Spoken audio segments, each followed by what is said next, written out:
ಯಪ್ಪ ಯಾರು ಏನು ಅಂದಿಲ್ಲ, ನನಗೆ ಯಾರು ಏನು ಆಡಿಲ್ಲ, ನಂದಿ ಆಗಿರ್ತಕ್ಕಂಥ ಒಂದು ಮಾತದ ಆ ಮಾತು ನಡೆಸಿಕೊಡ್ಬೇಕು ನೀನು. ಏನ್ ಹೇಳಂತ ಕೇಳ್ತಾನೆ. ಹೇಳಪ್ಪ ನಿನ್ನ ಮಾತನ್ನ ನಾನು ನಡೆಸಿಕೊಡ್ತೀನಿ ಅಂದ ಕೂಡಲೇ ಅವಾಗ ಹೇಳ್ತಾನೆ, ನನಗೆ ಅಣ್ಣತಮ್ಮರು ಬೇಕಾಗ್ಯಾರ, ಬೆನ್ನ ವಿಷ ಬೇಕು ನನಗೆ. ಅಣ್ಣತಮ್ಮರು ಇಲ್ಲದೆ ನನಗೆ ಏನೂ ಇಲ್ಲ, ನನಗೆ ಹಿಂದೆ ಇಲ್ಲ ಮುಂದೆ ಇಲ್ಲ, ಯಾರ್ಯಾರು ಇಲ್ಲ, ಅಣ್ಣತಮ್ಮರು ಬೇಕಾಗ್ಯಾರ ನನಗೆ ಅಂದ ಕೂಡ್ಲೇನೆ ಅವಾಗ ತಾನೆ ಬ್ಯಾಡಪ್ಪ, ಈಗ ಬಹಳ ಸಂತೋಷದಿಂದ ಕಾಲ ಕಳೀತಾ ಐತಿ, ಕಳಿ ಮುಂದೆ ಅಣ್ಣತಮ್ಮ ಹುಟ್ಟಿದ್ರೆ ಇಂಥವ್ರು ಹುಟ್ಟಾರ, ಅವರು ಅವತಾರಿ ಪುರುಷರು ಹುಟ್ಟುತ್ತಾರ. ಸತ್ಯಶಿದ್ರ ಭಟ್ಲಿ ಅಂತಿಂದವ್ರು ಹುಟ್ಟ್ಯಾರ ಅಂತ ಕೇಳಿದ್ರೆ ಬಹಳ ಮಹಾನ್ ಪುರುಷರು ಹುಟ್ಟ್ಯಾರ. ಮಕ್ಕಳು ಹುಟ್ಟಬೇಕಾಯ್ತಪ್ಪ ಅಂದ್ರ ಮಕ್ಕಳು ಹುಟ್ಟಬಹುದು ಸಾಕಷ್ಟು. ನಿಮ್ಮ ನಮ್ಮ ಚರಿತ್ರೆ ಪ್ರಕಾರ, ನಿಮ್ಮ ನಮ್ಮ ಜೀವನ ಪ್ರಕಾರ ಮಕ್ಕಳು ಸುಪುತ್ರ ಮಕ್ಕಳು ಹುಟ್ಟುದು ಬಹಳ ದುರ್ಲಭ. ಅದಕ್ಕೆ ಮರಾಠ್ಯಾಗ ಒಂದು ಮಾತು ಹೇಳ್ತಾರ, ಪುತ್ರ ಮಿಳೇಲಪ್ಪನ್ ಸುಪುತ್ರ ಮಿಳಾರ್ ನಾಹಿ. ಮಕ್ಕಳು ಹುಟ್ಟಬಹುದು, ಸುಪುತ್ರ ಮಕ್ಕಳು ಹುಟ್ಟುದು ಬಹಳ ದುರ್ಲಭ ಅದಾವ. ಹಂಗ ಹೇಳ್ತಾನ, ಅವತಾರಿ ಪುರುಷರು ಹುಟ್ಟಿ ಬರವಲ್ಲಪ್ಪ, ಬ್ಯಾಡ ಅಂತಾನೆ. ಇಲ್ಲಪ್ಪ ಇವತ್ತ ನೀ ನನಗೆ ಏನಾದ್ರೂ ಬೆನ್ನ ಪೂಜೆ ಕೊಡ್ತೀನಿ ಅಂದ್ರೇನೆ ನಿನ್ನ ಜೊತೆಗೆ ಊಟ ಇಲ್ಲ ಅಂದ್ರೆ ಇಲ್ಲ ಅಂತೇಳಿ ಹಠ ಮಾಡಿ ಕುಂತು ಬಿಟ್ಟು ನೋಡ್ತೀನಿ.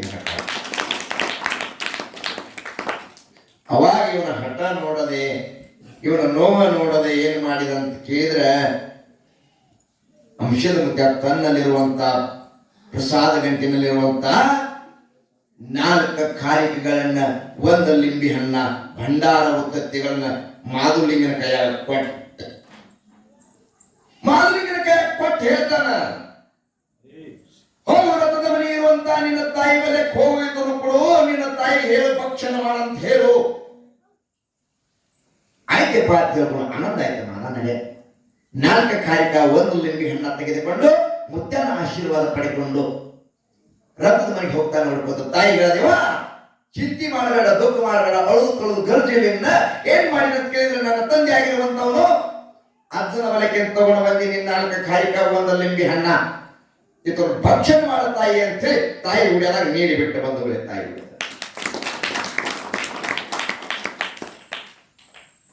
ಅವಾಗ ಪದ್ಮಾದೇವಿಯನ್ನು ಸ್ವೀಕಾರ ಮಾಡಿದ್ರು 4 ಕಾರಿಕೆಯಿಂದ. ಅವತಾರ ಸಿದ್ಧ, ದೇವೇಂದ್ರ ಬಳಿಯಾಣ ಸಿದ್ಧ, ಆಚಾರ್ಯಗಳು ಸೋಮನ ಮುತ್ಯ, ಕಡಿಹೊಟ್ಟ ಕಣ್ಣು ಮುತ್ಯ. 4 ಕಾರಿಕೆಯಿಂದ 4 ಮಂದಿ ಸತ್ಯ ಧರ್ಮರು ಜನಿಸಿ ಬಂದ್ರು. 1 ಲಿಂಬಿ ಹಣ್ಣು ಭಕ್ಷಣ ಮಾಡಿದ್ರು. ರಮಕಾದೇವಿ ಹುಟ್ಟಿ ಬಂದು ಬಂಧುಗರಿ. ಸಾಂಬಜೇನ ಪಾರ್ವತಿ ಪತಿ ಶಿವಹರ.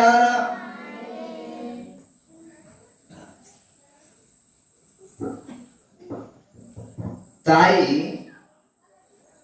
ಭಕ್ಷಣ ಮಾಡಿದ್ರು. 4 ಕಾರಿಕೆದಿಂದ 4 ಮಂದಿ ಸತ್ಯ ಧರ್ಮರು, 1 ಲಿಂಬಿ ಹಣ್ಣದಿಂದ ರಮಕಾದೇವಿ ಜನಿಸಿ ಬಂದು. ಹೆಂಗ ಹುಟ್ಟಿದ್ರು ಅಂತ ಕೇಳಿದ್ರ, ರಥದ ಮನೆಯಾಗ ದೇವಿ ಪದ್ಮಾದೇವಿ ಅಮೋಘ ಸಿದ್ಧನ ಆಶೀರ್ವಾದ ಪಡ್ಕೊಂಡು ತಂದು ಭೂತಾಳಿಸಿದ್ದು ಕೊಟ್ಟಿದ್ದಾನಲ್ಲ. ಯಾಕಂದ್ರ ಹಿಂಗ ಸತ್ಯಸಿದ್ಧರು ಮಾಡಿರುವಂತ ಲೀಲಾ ಅಗಾಧವಾಗಿರ್ತಕ್ಕಂಥ ಲೀಲಾ ಅದ. ಮುಂದೆ ಏನ್ ಮಾಡಿದ್ರು ಅಂತ ಕೇಳಿದ್ರೆ, ದಿನೇ ದಿನಕ್ಕೆ ಎಲ್ಲ ಶುದ್ಧರು ಒಂದೊಂದು ಪವಾಡಗಳಲ್ಲಿ ತೊಡಗಿಬಿಡ್ತಾರ ನೋಡಿ. ನಾವು ಅನ್ನೋದಿಲ್ಲ, 3 ಮಂದಿ ಪುಣ್ಯದ ಮಕ್ಕಳು ಹುಟ್ಟಿ ಬಂದಾರ. ಅಂಶದ 7 ಯುಗದಾಗ ಶಿವ ಮಾಡ್ಕೋತ ಹಿಂದಿನ ರಿಪೀಟ್ ಹಾಕೋತ ಇಲ್ಲಿಗೆ ಬಂದ. ಎಲ್ಲಿಗೆ ಅಂತ ಕೇಳಿದ್ರ, 4 ಮಂದಿ ಧರ್ಮರು. ಒಬ್ಬಕ್ಕಿ ತಂಗಿ ರಮಕಾದೇವಿ ಹುಟ್ಟಿ ಬಂದಾಳ ಬಂಧುಗಳೇ. ಹಂಗ ಸತ್ಯಸಿದ್ಧರಲ್ಲಿ ಮಾಡಿರುವಂತಹ ಚರಿತ್ರೆ ಹೆಂಗ ಕೇಳಿದ್ರ, ಒಂದೊಂದು ಎಳೆ ಬಿಡಿಸುವಂತ ಹೋಗಿದ್ರ ಅವ್ರು ಮಾಡಿರುವಂತಹ ಲೀಲಾ ಅಗಾಧವಾಗಿರ್ತಕ್ಕಂಥ ಸತ್ಯಸಿದ್ಧರ ಪವಾಡಗಳನ್ನ ತಮ್ಮೆದುರಲ್ಲಿ ಹೇಳಬೇಕಾಗ್ತದೆ ಬಂಧುಗಳು.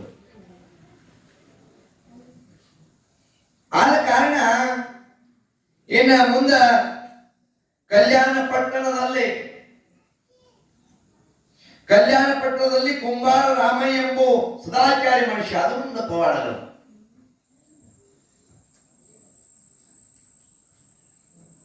ಏನ್ ಮಾಡ್ದ ಅಂತ ಕೇಳಿದ್ರೆ ಅವನು ಒಂದು ಸದಾಚಾರಿ ಮನುಷ್ಯ ಇರೋವ.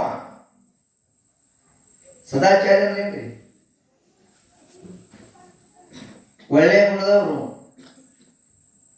ನಾವು ಮಣ್ಣು ಹೇಳಿಲ್ಲ ನಿಮಗೆ, ಅಖಾರ, ಆಚಾರ, ಸದಾಚಾರ, ನಾವೆಲ್ಲ ಎದುರೊಳಗಿನವರು. ಆಕಾರದೊಳಗಿನ ತಿಳಿದೇವ ನಾವು. ಆಚಾರದೊಳಗ ಇದ್ದವ್ರು ಏನಂತ ಕೇಳಿದ್ರ ದೇವ ಪುರುಷರಾಗಿದ್ದಾರ. ಆಕಾರದೊಳಗಿದ್ದವರು ಮನ್ಯಾಗ ಕೂತಾರ. ಆಕಾರ ಪರಮಾತ್ಮ ಒಬ್ಬರು ಹುಟ್ಟಿಸಿಲ್ಲ, ಒಬ್ಬರನ್ನು ರೂಪ ಕೊಟ್ಟಿಲ್ಲ.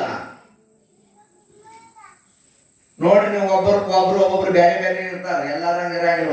ಎಲ್ಲಾರು ಹೆಂಗ್ ಪರಮಾತ್ಮ ತಯಾರು ಮಾಡ್ಯಾನ ಕೇಳಿದ್ರ ಈ ಜೀವ ಒಬ್ಬರನ್ನಾಗ ಒಬ್ರು ತಯಾರು ಮಾಡ್ಯಾನ ಇಲ್ಲ, ಒಬ್ರು ಮುದ್ದ್ಯಾಗ ಒಬ್ರು ಇಟ್ಟಿಲ್ಲ. ಯಾರಿಗೆ ಏನು ಕೊಡಬೇಕಾಗಿದೆ ಹಾಗೆ ಕೊಟ್ಟಾನ ಪರಮಾತ್ಮ.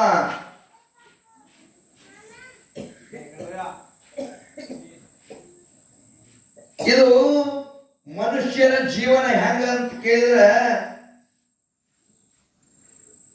ಸಿದ್ಧರ ಚರಿತ್ರಾಮೃತದೊಳಗೆ ಬರ್ತಕ್ಕಂತ ವಿಷಯ ಕೇಳಿದ್ರೆ ಮನುಷ್ಯ ಹೆಂಗ ಅನಿಸ್ತೈತ್ರಿ?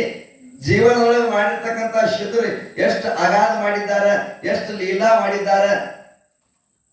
ನಾವು ಅವರ ಪಾದ ಸ್ಪರ್ಶದಿಂದ ಉದ್ಧಾರ ಆಗುವುದು. ಉದ್ಧಾರ